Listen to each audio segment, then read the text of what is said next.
Have you ever thought about a martial art where power isn't about who's strongest, but about philosophy? Where every single move is like a prayer, and strength is found in this perfect, almost sacred kind of balance? Well, that's exactly what we're going to break down today. We're diving into Arreqqana, a martial art from the House of Threaded Power that is built on that very idea.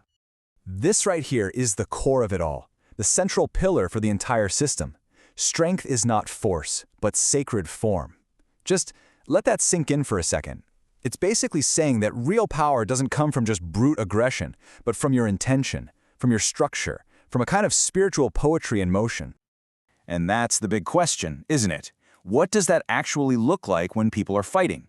Well, the answer is this beautiful, incredibly intricate system that's built on a foundation of perfect opposition.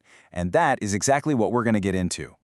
So the whole art of Arreqqana, it's all built on this fundamental duality. You've got two distinct, totally complementary paths that represent the sacred feminine and the sacred masculine. They're known simply as the flame and the stone.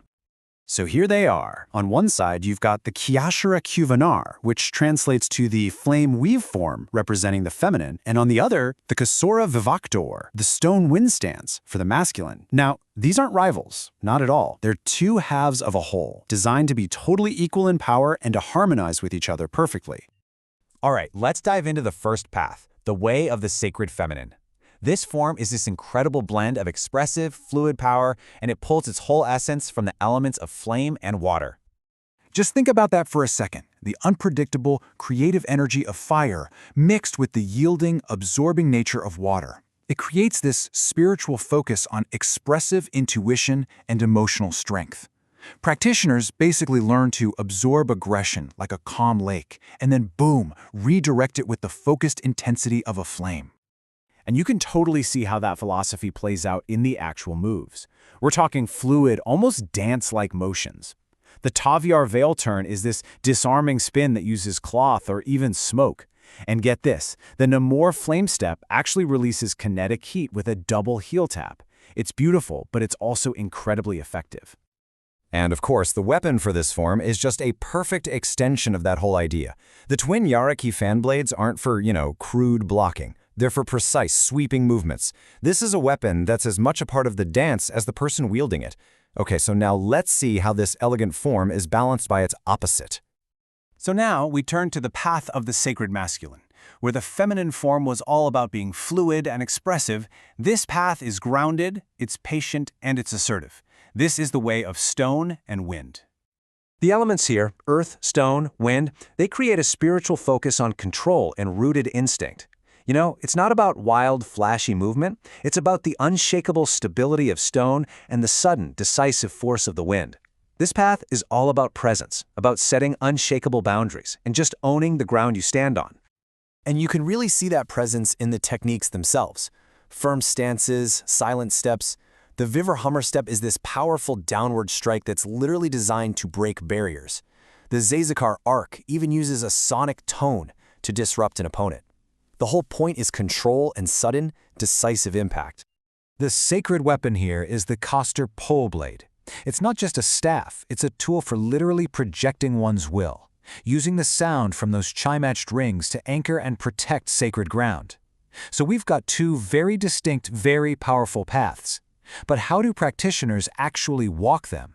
Well, despite how different their forms are, every single practitioner of Arreqqana walks the exact same path to mastery. It's this shared journey of deepening their connection to their chosen art, whether that's flame weave or stone wind. So the journey moves through 6 ranks, and each one is a step deeper into the art's philosophy. It all starts with the Khasayr, or the initiate thread, where you make that first connection. And that path leads all the way up to Seyon Khamar, the living flame, or soul stone, a true master who has become a perfect embodiment of their chosen form. And to make this a little more concrete, let's look at 2 practitioners we know. You've got Pepikila Lala and Akshinkar, the feminine form, who's known for her radiant, almost impossibly fast spinning strikes. Then there's Narenren Vendrondo, a Qhivalar of the masculine form who's famous for transitions so seamless they seem almost invisible right before he strikes. Okay, so we have these two powerful, seemingly opposite forms. But here's the thing. The ultimate expression of Arreqqana philosophy isn't keeping them separate, it's union. and this is achieved through a practice known as the Sajiyavva Qhivarra. Sajiyavva Qhivarra. It literally means union through opposition. It's a dual form, a combat style, where a practitioner of the flame weave form and a practitioner of the stone wind stance move together as one. This is the absolute pinnacle of the art. And here is probably the most radical idea of all. The purpose of this two-person form is not to fight, it's not to win, it's not to dominate. The purpose is to harmonize. It's a ceremonial duel that's actually used to create perfect energetic balance. Every single one of these ceremonial sparring matches begins with this shared ritual chant. Just listen to the rhythm of it.